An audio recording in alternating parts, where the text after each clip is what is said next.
مشيرات كي راكم غايه لاباس راكم تكونوا بخير على خير. لقاكم الفيديو تاع اليوم باحسن الاحوال. ولا بالي بلي طولت في الغيبه كان طويله، لكن جبت لكم وصفه رائعه تاع مسكوتشو بنينه بنينه بنينه بزاف. يعني غير جربوا فيها كامل الاسرار تاع النجاح. شوفوا برك جربوا الوصفه وغادي تعجبكم، راني متاكده بلي راح تعجبكم. في هذا المسكوتشو غادي نستعمل 4 حبات بيض، بصح كيما نقولوا البلا غادي يكون كبير، يعني غادي يقطع لي كميه ما شاء الله كبيره. 4 حبات بيض كاملين درجه حراره الغرفه.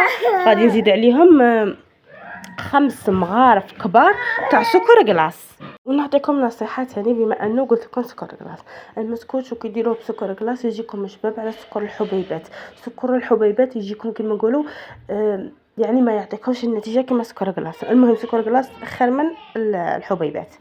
المهم درت 5 ملاعق كبار وزدت كاس قل 3 اصابع من الزيت، وخلطت غايه حتى يذوب لي كاع داك السكر. شوفوا خلطوه هنا غايه حتى تحسوا داك السكر داب، تخلط مع البيض والزيت وتحصلوا على هذاك المزيج الثقيل. يعني المسكوت هنا راهي فيها خدمه، فهمتي؟ ماشي كيما نقولوا ديري كاع الصوالح وتخلطي كيما نقولوا، لا لا حبيبتي ماشي كيما هكا. كلي ديري هادو ثلاث مكونات، خلطي كي تحصلي على داك المزيج الثقيل الشباب كيما نقولوا الكريمي، عاده باش تبدي تزيدي في المكونات الاخرين، فهمتيني؟ واليوم غادي نعطيكم جميع اسرار النجاح تاعها. شوفوا كي ولات لي ليس، ولات لي رطبه، ولات لي شابه. غادي هنا خلطتها زعما غايه. المهم ما تخلطوش بالفوي غير بالباطير، غير بالفوي بزاف عليكم. زدت عليها مغرف كبيره تاع خل. شوفوا هذا المغرف شا غادي تعطيكم، غادي تعطيكم واحد الخفوفيه، غادي تعطيكم واحد الهشاشه، غادي تجي بزاف بنينه. شوفوا جربوها وردوا لي بالخبر. وباش نقلع الريحه تاع الخل درت شويه عطر الليم، درت غير شويه باش تقلع لي برك الريحه. انتم الا كان عندكم عطر البرتقال، عطر الشوكولا، كيما تبغوا، ليسانسيال ديروا عطر باش تقلعوا ديك الريحه، فهمتوني؟ ولا ما كاش عندكم العطر ديروا لافاني، وما ديروش هذوك تاع الساشيات، ديروا تاع القابسه باش هكا الريحه تروح لكم، فهمتوني؟ شوفوا لي هنا بعد ما خلط زدت الخل وخلط، جبت نص كاس تاع ما وبديت نزيد فيه بشوي ونخلط بشوي ونخلط. وقولوا لي وعلاه قلتي لنا الماء ومشي الحليب؟ الماء يعطيها تاني خفوفيه روعه. يعني شحال من خطره نبغوا نديرو مسكوته في الدار ما كاش الحليب ما كاش ياغورت، يعني ديريها بالماء تخرج لك ما شاء الله شيله. تبعي كيما قلت لك حبيبتي، ما تخلطي حتى حاجه، خلطها غايه غادي تولي لي خفيفه كي نزيد الماء ياك. دروك جبت الصفايه حطيتها وبديت درت الاولى درت 10 ملاعق تاع فرينه، ومن بعد زدت 5. يعني انا شوفي تستعملي من 14 مغرف كبيره ل 15، يعني المغرف ما كانتش معمره، الا كانت بومبي بزاف معمره تدي لك 12 مغرف، فهمتوني؟ دروك شوفوا درت ملاعق وخلطت. كي خلطت صبتها على بالي بلي راهي خفيفه، اذا زدت لها وخلطت.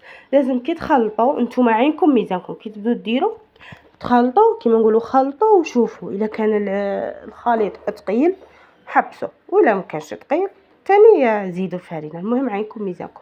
زدت عليها زوج تاع ساشيات هادو تاع كيسموه الخماره هذه تاع الكاطو. شوفوا لي شيت هنا طاحت لي. شوفوا ديروها على الفرينه وصفوها كما هكا. كي تكونوا ديروا في الفرينه ديروها. شوفوا هنا راني نخلط فيها الشيرات واحد المكون تاني. شوفوا انا نعطيت لكم في هذا الفيديو جميع اسرارها. المكون تاني الثالث اللي تاني يعطيك الخفوفيه ويعطيك كيما قال لك طلوعيه، ويعطيك تجي طالعه وهشيشه وبنينه. وش نقول لكم؟ ديروا فتيته برك، فتيته على راس المغرف تاع خماره الخبز، هذيك المارو ماشي تاع الحلويات، لا تاع الخبز تاع المطلوع. ديروا فتيته برك ما تكثروش الشيرات. المهم اني وصيتكم هنا خلط غايه غايه غايه غايه. ودوك نجيب ديك الشويه. شوفوا لي انا درت على راس المغرف، حرزوا تكثروا.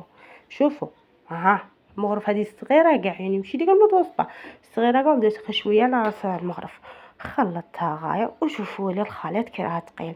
هنا تبغوا ديروا فيها الكاكاو، نقصوا من كميه الفرينه وديروا الكاكاو. المهم عينكم هي ميزانكم في الفرينه، باسكو كاين فرينه تشرب فرينه ما تشربش. شوفوا المبتدئات عليكم وعلى هذا الفيديو غادي كي تشوفوه وتجربوها بهذه الطريقه وديروا هذو الصوالح اللي قلت لكم عليهم غادي يخرجوكم ما شاء الله. جبت السني، هذا السني هنا كبير الشيرات وعالي تاني، قطليته بالزيت وفرغت الخليط تاعي.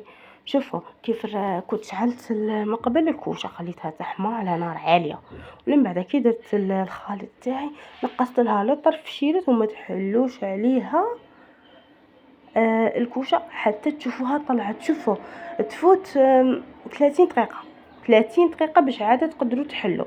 يعني هي اذا شتو كي تكون تطلع الا حليتوا عليها في الوسط ما غادي تهود لكم، فهمتوني؟ يعني يليق حتى تنشف وتطلع وتنشف تبقى لها تاع تشعلوا لها غير من الفوق باش تحمر، ثم تقدروا تحلوا عليها. بصح اذا كان حليتوا عليها وهي عاده في نص طيابها في نص النفوخيه تاعها راح تهود لكم، فهمتوني؟ اللي ما يعرفوش يصنعوا المسكوتشة والمبتدئات هاد الوصفة راني حضرت لكم فيها كلش يعني بالتفصيل. شوفوا لي انا باش نفهمكم، كي درتها في الكوشة خليتها حتى طلعت، شوفوا طلعت هنا وصاي هنا راهي ناشفة، فهمتوني؟ لا بها حليت عليها باقي لها غير تدي الحمورية تاع من الفوق وصاي، غير ديك الحمورية وصاي. وشوفوا لي طيبتها حمرتها من الفوق وشوفوا كي جات، شوفوا كي طابت ما شاء الله. شوفوا فيها واحد جات كو بزاف بزاف اشبه ما عندي ما نهضرش شيرات. هنا خليتها شويه تبرد ودرت لها بالكونفيتير وشويه نوات كوكو وخطوط بالشيكولا وزينتها. شوفوا التزيين يبقى اختياري، بس انا نقول لكم البنه على ضمانتي انا. شوفوا تجي بزاف بزاف بزاف بنينه، شوفوا بزاف عجبتني. هذه غادي نعتمدها نديرها سيرتو كي تكون عندي كاش ضيوف جايين ولا غير ديرها. شوفوا كي جات عاليه وجات خفيفه وجات ما شاء الله. شوفوا جات بزاف بنينه. وهذاك الماء الشيره تقولوا الماء يعطيها واحد الخفوفيه بزاف بزاف شابه، يعني ننصحكم تجربوها. وكونوا اوفياء للقناه، ما تنسوش جميع الفيديو اشتراك اذا عجبتكم الوصفه. كونوا اوفياء للقناه وما تفرجيش وتروحي، يعني ديري لي داك الجام وديري لي تعليق شباب كيفك هكا باش يوصل الفيديو لاكثر عدد من المشاهده. المهم شوفوا لي كي جات ما شاء الله تبارك الرحمن. يعني ان شاء الله تكون عجبتكم وصفه اليوم، نلتقي في وصفه جديده ان شاء الله. المهم شيرات باي باي بسلامه حبيباتي، هذه هي وهذا هو، باي باي.